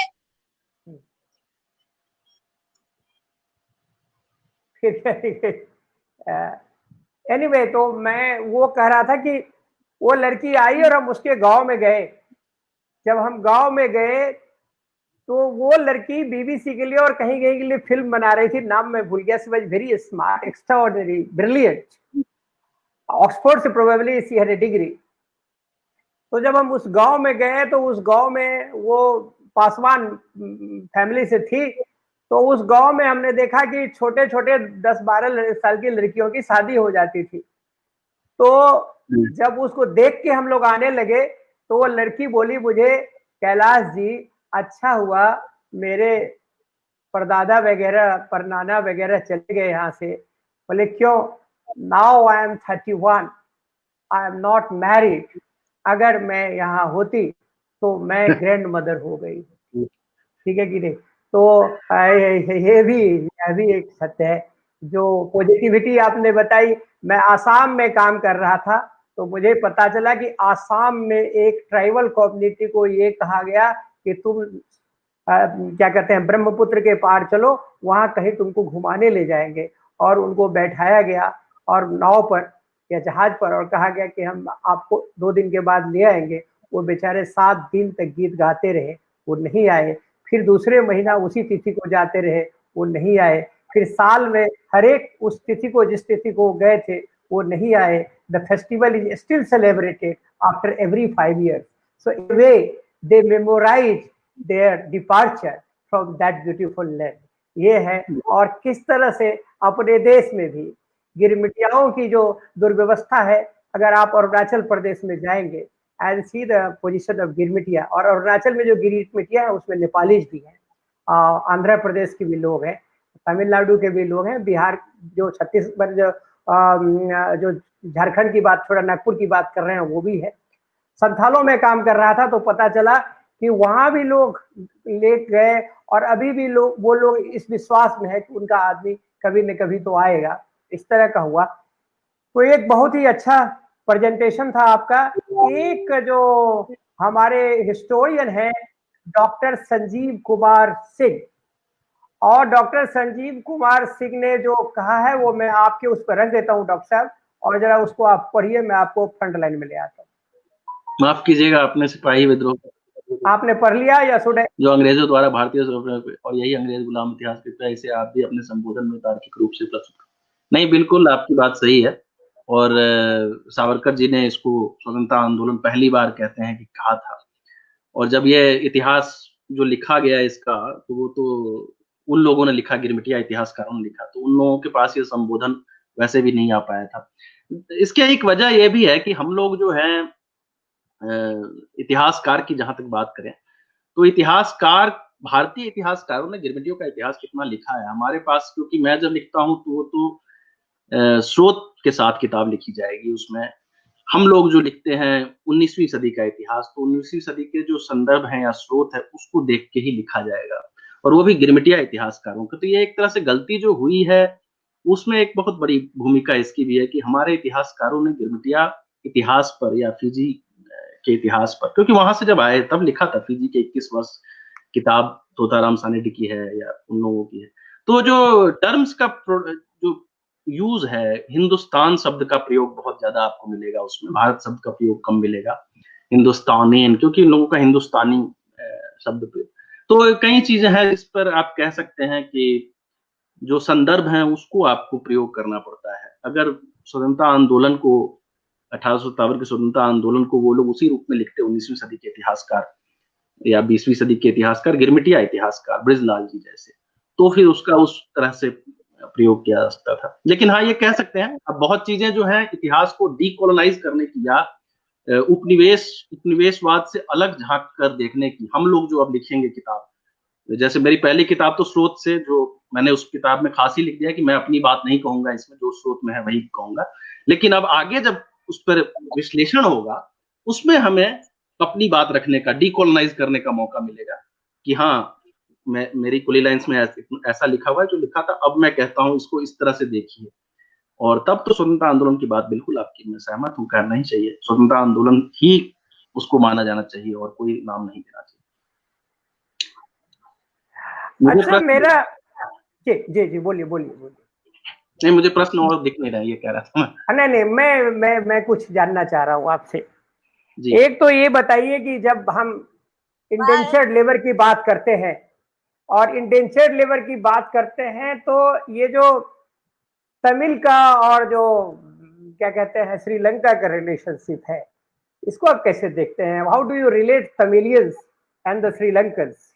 बिकॉज़ दे आल्सो जी, उसमें दो तरह के समुदाय हैं। एक तो जो है, तमिल और श्रीलंका में पहले भी लोग आते जाते रहते थे, बिना ब्रिटिश के आए हुए, पहले, उससे पहले से ही तमिल लोग वहां बसे हुए। यही बात रियूनियन के बारे में कहा कि वहां बहुत सारे पहले से बसे हुए। और एक दूसरा ग्रुप जो ये लोग लेके गए, अंग्रेज लेके गए, तो जो वहां का अब अच्छी खासी जनसंख्या है, वहां तमिल जनसंख्या, जाफना वाले इलाका में श्रीलंका में, तो वो अच्छी खासी जनसंख्या है। उसमें से कई लोग माइग्रेट होके, जब एलटीटी वाली गतिविधि हुई थी, कई लोग माइग्रेट होकर यूरोप भी, 1 लाख तो मेरे नॉर्वे में ही है जो तमिलियन श्रीलंकन है, तो जो वहां से भाग के आए, पलायित होके। उस समय नॉर्वे एक तरह से शांति दूत बन गया था, अभी भी बना रहता है, तो उन लोगों को पकड़ के ले आए। तो मैं जो कहूंगा कि तमिलियन से इनका रिलेशन है, वो कह सकते हैं कि ऐतिहासिक चोल वगैरह से आपको जोड़ना पड़ेगा। उस समय से वहां पर तमिल लोग बसे हुए हैं। गिरमिटिया, अंग्रेज तो बहुत बाद में आए। श्रीलंका में जो तमिल बसे हुए हैं, उनका इतिहास चला जाता है, जब आप कह सकते 6ठी-7वीं सदी के से चला जाता है कि वहां पर श्रीलंकन बसे हुए हैं। और बाद में जो गिरमिटिया गए हैं, वो बहुत आसान था। चोला की बात करते हैं तो 7वीं 8वीं सदी से शुरू होता है। जी जी, हाँ, तो उनका तो बहुत अच्छा रिलेशन है, और तमिल बहुत बढ़िया बोलते हैं। श्रीलंकन लोग तो बहुत बढ़िया तमिल भाषी हैं। लेकिन the politically they are debarred of the essential right which is given to the civilities. जी, वो तो नहीं मिला है उनको। हाँ, ये चीज मैं आपको एक बहुत अच्छा एक उदाहरण दूंगा। बौद्ध और हिंदू का जो एक विवाद है, ये आपका मलय में भी शुरू हुआ था। तो जब राष्ट्रवाद आता है, तो नहीं, तो बौद्ध को तो मैं पंथ मानता हूँ, हिंदू जो सनातन का ही पंथ है, हमारे ही से गए हुए हैं। बुद्ध कोई विदेश से तो नहीं आए थे, और हमारे ही पंथों से है। तो उसमें एक मलय में एक बहुत अच्छा इंटरेस्टिंग चीज हुई कि मलय में क्या किया इन लोगों ने, बौद्ध लोगों ने, जब राष्ट्रवाद आया तो सब कुछ तोड़ना शुरू कर दिया, मस्जिदों को भी तोड़ना शुरू कर दिया। उसमें एक हिंदुओं ने क्या किया, वहां पर तमिल हिंदुओं जो वहां पर गए हुए थे, उन लोगों ने हर मंदिर में, जो इनका अयप्पा मंदिर था, उसमें आगे में एक बुद्ध का बहुत बड़ा मूर्ति बना दिए लोग, और वो अलाउड था। हिंदू मंदिर में बुद्ध का मूर्ति होना कोई पाप तो नहीं है, तो उसको ये लोग तोड़ नहीं पाया। बुद्ध की मूर्ति सामने खड़ी है, तो वो अंदर हिंदू मंदिर तोड़ने गए थे, लेकिन देखा कि बुद्ध ही सामने खड़े हैं, तो प्रणाम करके वापस आ गए। तो ये इन लोगों ने कहा कि तुम हम लोग कहाँ लपेट रहे हो, हम तो बुद्ध जैन सब हमारे ही हैं, और हमको मूर्ति लगाने में बुद्ध का तो हम लोग भी पूजा करते हैं। तो ये श्रीलंका में नहीं हो पाया। श्रीलंका में जो बौद्ध हिंदू का जो विभाजन रह गया, वो इसलिए क्योंकि थोड़ा सा इनकी तरफ से भी जो है मिलने की कोशिश नहीं की गई, कल्चरली मिक्स होने की, कि ठीक है, बुद्ध अगर तुम्हारे बुद्ध हैं तो हम भी बुद्ध को प्रणाम करते हैं। ये इन लोगों ने नहीं किया, या मतलब ये कह सकते हैं, अब इसको लोग बोल सकते हैं क्यों करेंगे, लेकिन कर सकते। हम लोग एक समन्वयशी होते हैं कि अगर दो लोगों को साथ में रहना है, तो बुद्ध से हमारा कोई कंफ्लिक्ट नहीं है। बुद्ध तो हम ही लोग तो वहां पर बुद्ध को, अशोक ही तो लेके गए हैं वहां पर। श्रीलंका में कोई विदेश से तो नहीं आया है, तो हम ही लोग लेके, हमारे ही हैं सारे। जो बोधि वृक्ष लगाया गया वहां पर, वो अशोक के ही बेटे जाकर लगाए हैं, और वही बोधि वृक्ष आज तक बचा हुआ है। भारत वाला कट गया, भारत वाला 3 बार कट चुका है।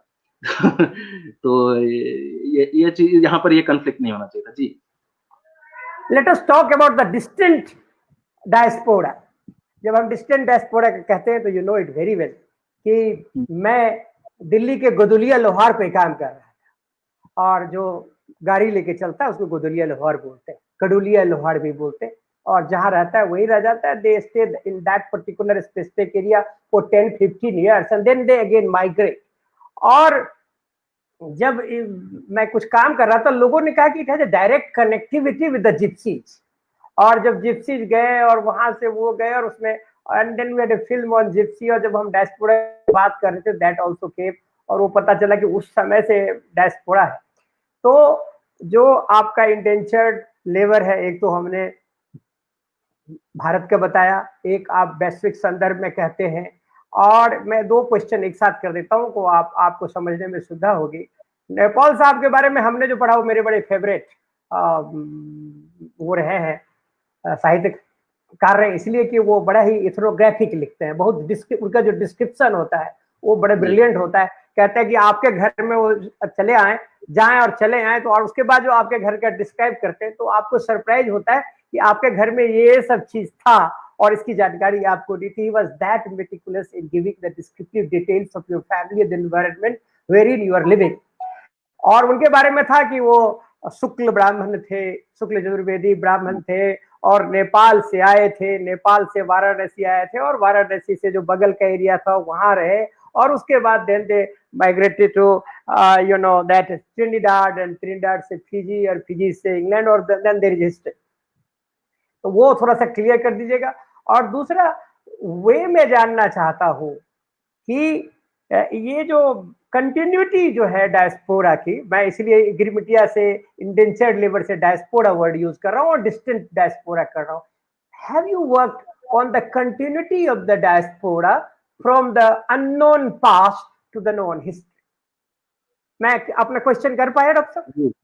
मैं आपका तीनों को मैं थोड़ा मिलाकर बोलता हूँ। पहला जो कंटिन्यूटी का जो आपका सवाल है, सातत्य जिसको कह सकते हैं हिंदी में, तो वो आपके पहला जो आपने उदाहरण दिया रोमा या जिप्सी का जो उदाहरण है, तो उसमें कंटिन्यूटी बहुत ही स्पष्ट दिखती है। एक बड़ी अच्छी फिल्म है, मैं उसका नाम भूल रहा हूँ, मैं आपको उसमें एक दिखाया है कि राजस्थान से शुरू किया है उसकी शूटिंग, डॉक्यूमेंट्री जैसा, राजस्थान के जो जिप्सी समुदाय है वहां से शुरू किया है।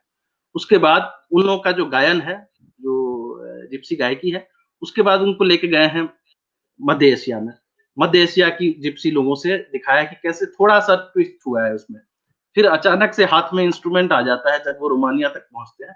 फिर वो इटली तक जब जाते हैं तो जो कत्थक अपने यहाँ जो कत्थक करते हैं उसकी अदाओं को आप देखेंगे, और फ्लेमेंको जो स्पेन में होता है फ्लेमेंको, वो दोनों में वैसे ही आपको दिखेगा कि वैसे ही वो घूर्णन करते हैं, वैसे ही तो वो उसी सातत्य से गया है। Kathak has turned into flamenco, और उस पे बहुत अच्छा आजकल कार्यक्रम भी चल रहा है। तो ये चीज मैं इस पर मेरा एक लेख हो रहा है बिरहा की कंटिन्यूटी पे। बिरहा जो गया भारत से, तो उसमें एक चीज दिखता है कि जो बिरहा यहाँ से गया वो तो 19वीं सदी में चला गया बिरहा। तो उस समय का जो बिरहा स्ट्रक्चर था वो था विरह पे आधारित। बिरहा कृष्ण कहते थे कि गोपी के लिए बिरहा गाते थे, तो अहीर लोगों का गीत था ये। तो वो लोग जो गाते थे, तो उस समय बिरहा में सबसे पहले जो थोड़ा पॉपुलर हुए बिहारी लाल यादव, जिनको कहा जाता है कि पितामह थे बिरहा के, तो उन लोगों का बिरहा ये लोग लेके गए। वहां आज भी आप देखिएगा तो राम पर बिरहा गाएंगे वो लोग। हमारे यहाँ बंद हो गया, हमारे यहाँ प्रासंग बिरहा गाते हैं। हमारे यहाँ जैसे कोई दहेज में किसी को जला दिया, उसका किस्सा कहते, हीरा लाल यादव जी लोग जो गाते हैं, तो उसमें होता है राम कथा भी वाला बिरहा भी रहता है, लेकिन उससे आगे बढ़ गए हम लोग। आधुनिक सोशल कंटेक्स्ट भी आ जाता है। हाँ, आधुनिक मुद्दों पर बिरहा गाते हैं। और उन लोगों का बिरहा जो है सुनिएगा तो लगेगा कि कौन सा जमाना का बिरहा गा रहे हैं, क्योंकि उनके पास, उसको मैं बोलता हूँ कि बोनसाई कल्चर गया। हम लोग अगर इंडिया से वो जिस समय गए थे, उसके बाद इंडिया बहुत बदल गया, लेकिन वो लोग उसी में रह गए, कुछ पास्ट में ही रह गए। तो उनके पास अभी भी बहुत सारा ऐसा गीत मिलता है जो इधर से उठ गया है और वहां पर अभी भी चल रहा है, क्योंकि वहां वही गीत लेके गए थे, नया वाला तो आया नहीं। तो अब जो जाती है मालिनी अवस्थी जी वगैरह वहां जाके परफॉर्म करती है, तब उनको नया नया गाना मिलता है। लेकिन कई चीजें उनके पास ऐसा है, तो मैं कहता हूँ कई बार कि कोई पुराना गाना अगर खोया हुआ भारत में नहीं मिल रहा है तो उसको ढूंढिए गिरमिटिया देश में, वहां पर उन लोगों के पास मिल जाएगा। क्या बात, वो जो एक सातत्य की बात है, वो कई चीजें उनके पास, उनका एक मेरे पास उनके गीतों का पूरा लिस्ट, गीत के कलेक्शन है, उसमें ऐसा ऐसा गीत मिल रहा है जो अब भारत में गाना बंद हो चुका है, और उस समय वहां अभी भी गाया जा रहा है, क्योंकि उनके पास वही गया था। बौद्ध वृक्ष का सैंपलिंग तो हमको लाना पड़ा ना श्रीलंका से, श्रीलंका हाँ से we हाँ have to bring back from Sri Lanka to गया, जी, तो ये संभव है। That's great, हाँ, great. तो हम लोग टाइम फ्रेम में बहुत आगे तेजी से बढ़ते जा रहे हैं, वो लोग वहीं अटके हुए हैं। तो उनके पास एक पुराना सैंपल पड़ा हुआ है हमारे इसका। और तीसरी बात जो आपने कही थी नेपाल जी का, नेपाल का एक वो कहते हैं कि अयोध्या में पाड़े पाड़े लिखती है, आड़ी बाई लिखते हैं, वो पांडे पांडे को ही पाड़े बोलते हैं हम लोग। तो वो पाड़े ब्राह्मण थे।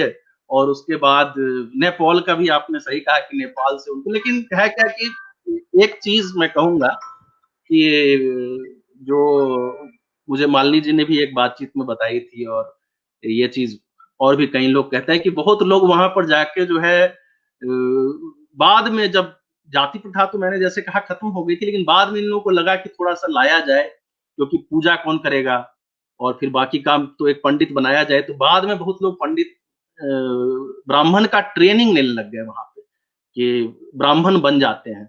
तो उनमें से कुछ लोग जो है पूजा पाठ करने लगे, ब्राह्मण बन गए जो। और उसके बाद उनके गांव वाला कोई मिलता था तो कहता था, अरे तुम तो ब्राह्मण नहीं था, यहाँ आके ब्राह्मण बन गया। तो ये चीज होती थी कि कई लोगों को ने उन्होंने वहां पर जाति क्रिएट की जो जिस जाति के नहीं थे। और एक बहुत अच्छा उदाहरण है मुंशी रहमान खान का उदाहरण है। मुंशी रहमान खान तो मुसलमान थे, लेकिन उनको जो है रामचरितमानस पूरा रटा हुआ था। तो और वो उस पर डिबेट करते थे, शास्त्रार्थ करते थे। वो उस पर कहते थे कि कोई और अगर ब्राह्मण बन के आता था तो कहते थे तो बताओ ऐसे। तो उनको काफी नॉलेज था। तो ये लोग तो नए नए ब्राह्मण बने थे, वहां पर कोई और जाति के थे, लेकिन अब जैसे अग्रवाल से उनका काफी वो हुआ था, अग्रवाल थे लेकिन कोई पूजा कराने वाला था तो वो भी पढ़ ले। तो ये चीज वहां पे कई जातियां जो है बाद में क्रिएट भी हुई हैं। तो नेपाल भी इस बारे में काफी स्पष्ट है कि बोलता हमको बोला जाता है कि अयोध्या से पाड़े थे, लेकिन हमको उस चीज का कोई वो मतलब जाति का कोई खास उनको गर्व कह सकते नहीं था। लेकिन वो भारत थोड़ा उनका उनके जो चीज दिखती है राइट विंगर तो वो थे, वो चीज दिखती है उनके लेखन में। उन्होंने बाबरी मस्जिद पे कमेंट किया था कि बहुत बढ़िया किया। तो इस तरह की चीजें भी नेपाल वो वहां पर जो एक समुदाय बना तो चीज राम राम को तो बहुत पूछते हैं ना वो लोग कि राम को भी वनवास हुआ था, हम लोग को भी वनवास हुआ है। जी, आपकी आवाज नहीं आ रही है।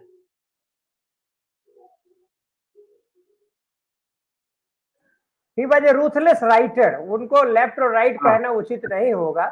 जहां जी पर माने वो he opted to have a Muslim wife after the death of his second wife, so and that too from Pakistan, वो एक हाँ उनकी तो एक माने जो उनका ब्रिंगिंग था वो उससे ये वो लगता था किसी का कि वेस्ट क्वेश्चन का नहीं जो था, वो कल्चर अपनी है, हाँ उनका हाँ था कि वेस्ट का कल्चर जो है और वेस्ट का जो अपब्रिंगिंग है, वेस्ट का जो फूड स्टाइल है वो आइडियल है। और उसमें जहां जहां वो नहीं देखते थे उनको ह्यूमिलेट करते थे, और वो ये मानते थे कि ट्राइबल कल्चर ये सब अच्छा है, वो करते थे, वो अलग बात है।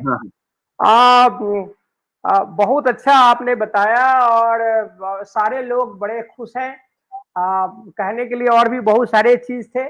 रूट सर्च पे हम लोग काम कर रहे हैं, तो हम कोशिश करेंगे कि आपके जो जिनको नहीं मिल पा रहा है, क्योंकि अंग्रेजों ने और तो सारी गलतियां की, मुझे मालूम नहीं है, वो मैं अभी नाम भूल रहा हूँ, 1300 कुछ ईस्वी में उन्होंने ह्यूमन राइट्स का चार्टर लाया, और ये वेस्ट ने लाया। जब 1326 ईस्वी में आपने, या 1330 ईस्वी में, forgetting the year, human rights का चार्टर लाया, फिर वो इस तरह से किए। तो ये हम लोगों का कर्तव्य होता है कि उनको चैलेंज करें कि आप जो कहे और आप जो किए दोनों में समानता नहीं है। जी और हम एक जो आपसे हमने ये सीखा कि जो एनआरआई है उनका तो बहुत सम्मान करते हैं, बिकॉज दे आर समथिंग, सोने का अंडा देने वाले वो चिड़िए हैं, मुर्गी है, तो उनको हम बहुत सम्मान करते हैं। जो अपने जो ये डायस्पोरा है, जो इंडेंचर्ड लेबर है, या जो हमारे रोमी हैं, या हमारे जो क्या कहते हैं जिप्सीज हैं, उनको हम छोड़ रहे हैं, तो उनसे एक कंटिन्यूटी देखना पड़ेगा। और हमें ये देखना पड़ेगा कि ये कंटिन्यूटी को हमने कैसे संभाला है। और चूंकि हमारे पास आर्ट हिस्टोरियन भी है, कि कहीं इनका रोल जो वहाँ का आर्ट सेपिंग है, क्योंकि आप बुद्धिज्म की अगर आप हिस्ट्री पढ़ेंगे तो पता चलेगा कि बुद्धिज्म जैसे जैसे गया, यहाँ से आर्ट फॉर्म भी गया और आर्टिस्ट भी गए, और आर्टिस्टों ने भी अपना एक एस्टेब्लिशमेंट बनाया। तो इस तरह के चीज पे हमें काम करना है। आप प्रोफेसर से डॉक्टर्स हैं, हिंदी साहित्य में लिखते हैं, और आप इतना सजग प्रहरी हैं।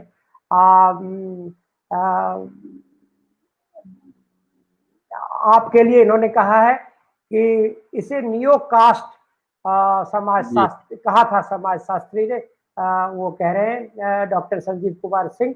तो ये सब चीजें ऐसी है जिस पे हमें काम करने की जरूरत है। और एक चीज कहने की जरूरत है कि हम बिहारी फर्स्ट कहते हैं। हमारे यहाँ जिस तरह से सीता थी, उस तरह से आपने एक कैरेक्टर के बारे में बताया, जिस कैरेक्टर जो मुसलमान थी, लेकिन मुसलमान नहीं थी, वो हिंदुस्तानी थी। She was symbolising the Hindustaniness in her personality and she was viewed also, you no.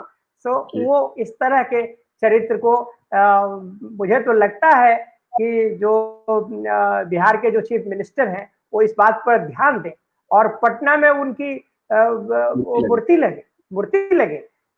लगे क्योंकि मैं बताऊं, मैंगलोर जो है कर्नाटका में, वहां पर एक उल्लाल फोर्ट है और वहां पर एक जैन क्वीन थी अबक्का, और उसने पुर्तगीज इन्वेजन के अगेंस्ट में 1472 ईस्वी से लेके लड़ाई किया। वो सी हैपेंड 300 इयर्स बिफोर लक्ष्मीबाई।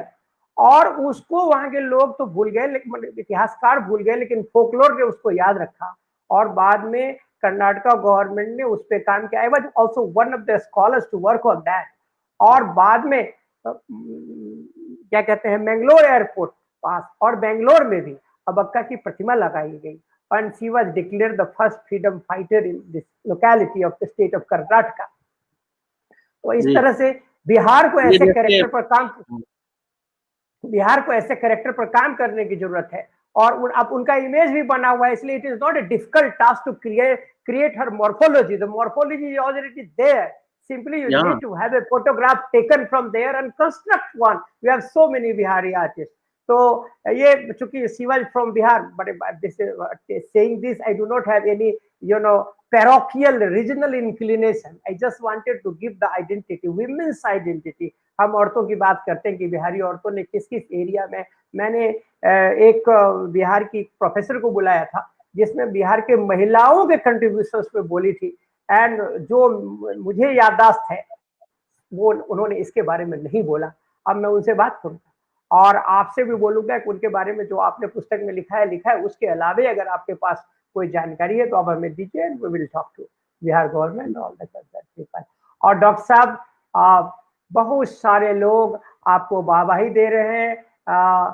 क्या कहते हैं, वो जो मैं एक कलाकार को बुलाया था लेकिन वो जुड़ नहीं पा रही है आपके हेलिया बैरन के लिए। हमारे लोग कह रहे हैं संघर्ष के पथ से ही मानव पराकाष्ठा की धारा निश्चित होती है। आनंद वरुण जी कह रहे हैं, डॉक्टर दलीप कुमार कह रहे हैं बहुत सुंदर प्रस्तुति। संजीव कुमार सिंह कह रहे हैं गूढ़ विश्लेषण के साथ गंभीर प्रस्तुति, साधुवाद साधुवाद। हरीश धवन जी कह रहे हैं आपकी यह गिरमिटिया जानकारी आज की जनरेशन के लिए बहुत ही अनछुई है। अंजनी कुमार झा कह रहे हैं after 1900 more labour migrated voluntarily then, उनको कोई किसी तरह का Canada, Mexico etcetera, then Indian church. Excellent Bihari jugaad to protect religion, use of Buddha जाडोल, जो आपने कहा, वेरी वेल एक्सप्लेन। तो इस तरह से और एक हमारी दर्शक है रूबी झा, वो कहती है मैं आग्रह करूंगी कैलाश भाई जी से कि झा जी को फिर बुलाया जाए और झा जी अगर आएंगे तो मैं इनको फिर किसी नया विषय के लिए कहूंगा। It is up to you. और आप फोक ब्रेन पढ़ाए डॉक्टर साहब, हम लोग बहुत प्रसन्न है और यह एक बहुत बड़ी थाती है और आपके नॉलेज को, आपकी खोजी प्रवृत्ति को, आप में जो वो कहते हैं ना कि इतिहास के पन्नों में जो डस्ट लगे हुए हैं उसमें अपने हाथ को गंदा करना और एक एक पन्नों को निकालना और उससे जानकारी परोसना, ये कला कोई आपसे सीखे। आपको बहुत बहुत धन्यवाद। धन्यवाद, प्रणाम।